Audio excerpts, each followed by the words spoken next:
We're in the basement of the West Des Moines Green Home, and one thing we want to highlight is the high-efficiency heating and cooling system that's being installed right now. They've roughed it in, they have the ductwork in place, and I want to show some of the features that we have with a high-efficiency furnace and some of the things you may not know about it. One of the first things you'll notice is, in this particular area, you don't have this big ugly steel flue pipe. This is a sealed combustion furnace, and what that means is it pulls air from outside, it combusts it, and the efficiency is so high that the flue gases go out of plastic pipe because the temperatures are so cool.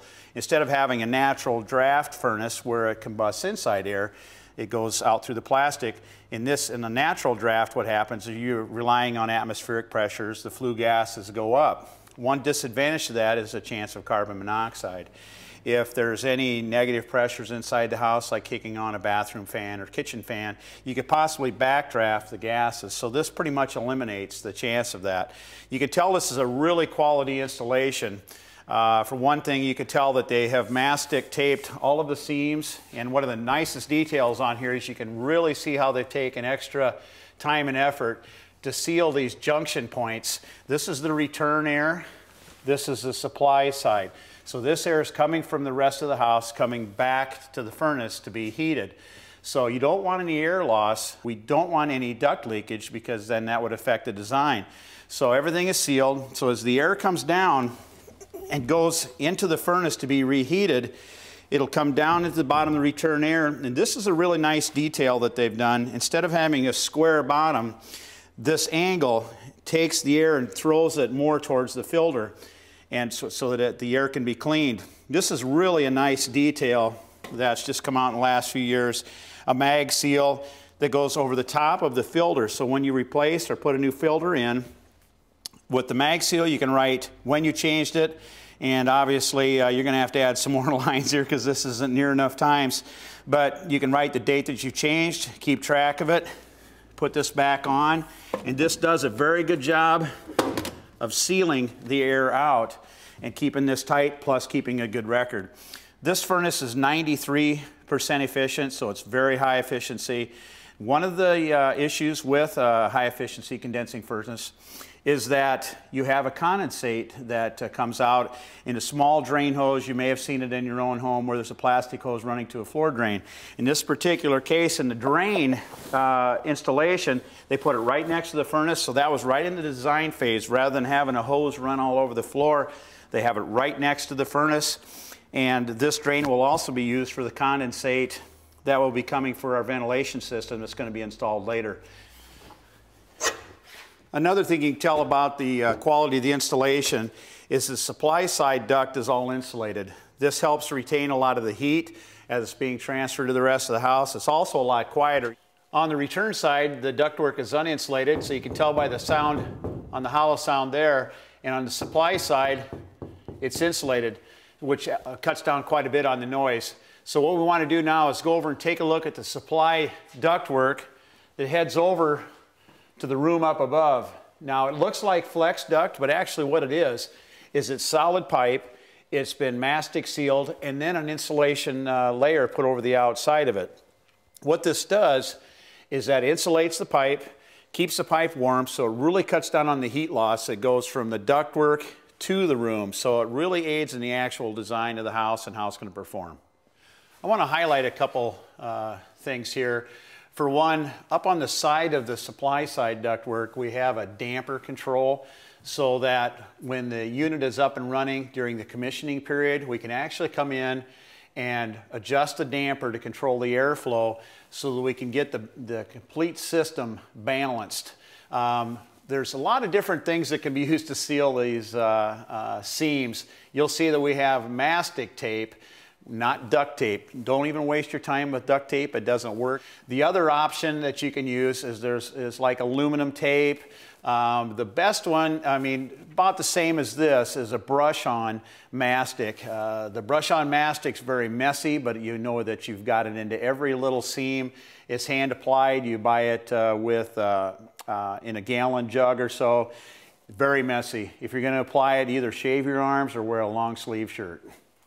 For this home construction, we didn't do anything special for energy conservation on what we call the rough-in. That's the wires, the fuse box. We just use standard construction. The choices that you make as far as appliances and fixtures are where you're going to save your energy. That's where you can make the best decisions on using less power. As we look at electrical consumption in a house, one of the first things we want to implement is homeowner practice.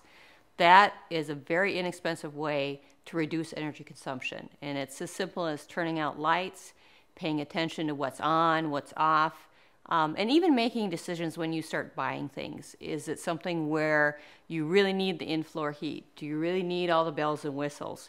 A lot of those things are nice to have, but they also consume electricity. Also things like plug loads. Anything that's got a big transformer that you plug into the wall will consume energy even if the appliance it's plugged into isn't on.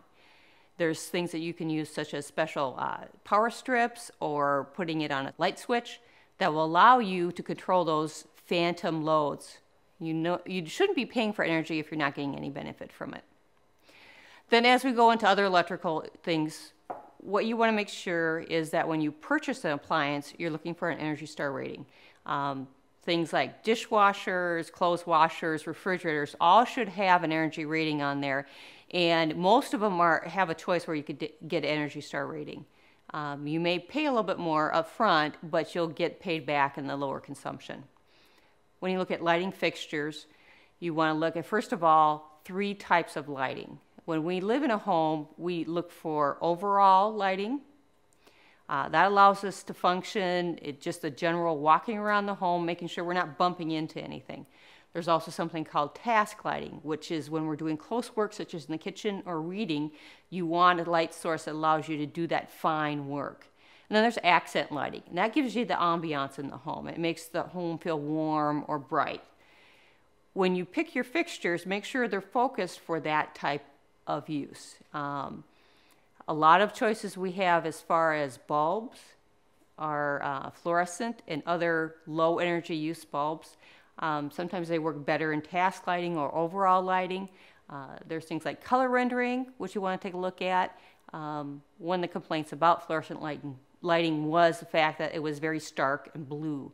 Now you've got a lot more choices about color rendering. LED lighting is another new choice for homeowners.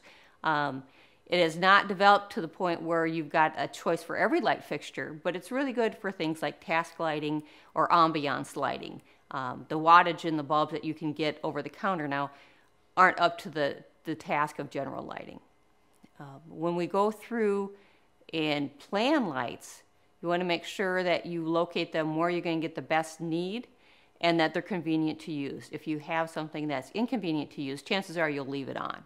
Same goes with the outside lights. You want to make sure that you have safety and function, but you don't necessarily want to plan something that's going to be on all the time.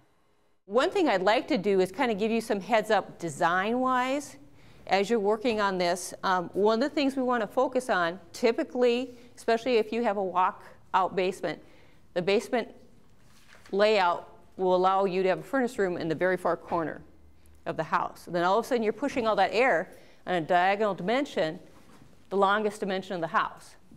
You really need to focus on allowing the heating and cooling guys to be able to put their equipment where it's going to be most effective. They're kind of the Rodney Dangerfield of the heating and cooling and mechanical systems.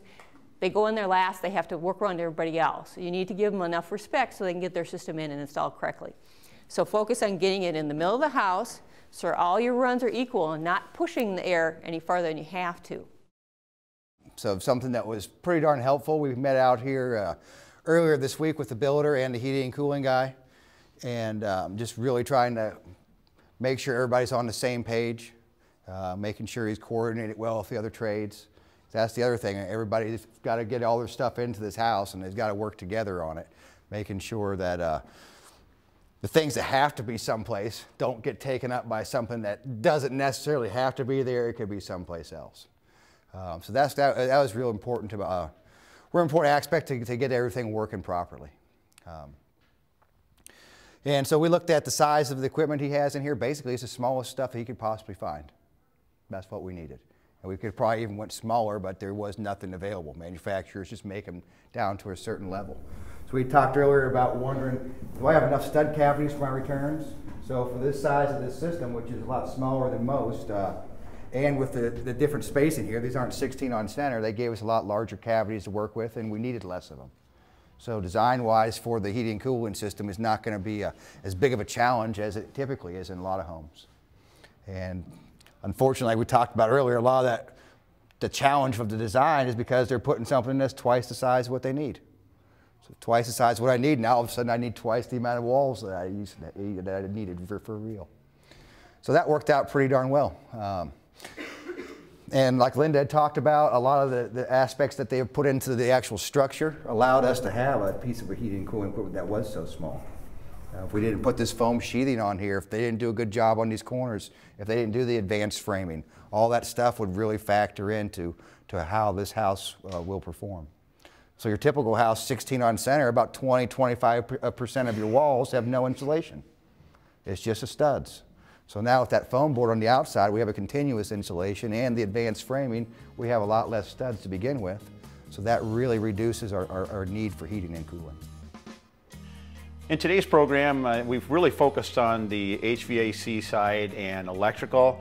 And on the HVAC, I think some of the things we really need to remember is look at Energy Star equipment, look at proper installation, really do your research on who does the installation for you, and really sit down and figure how much money you're going to save by using this type of equipment. And you can easily justify going with quality equipment this way. What are some of the things we cover on the electrical side? Well, we talked a little bit about what kind of lighting home needs, what kind of fixture choices you have, things like LED, fluorescent lights. We also talked about making choices in appliances, Energy Star ratings, what energy consumption they take, and we're just going to continue that focus on mechanical and start talking about plumbing.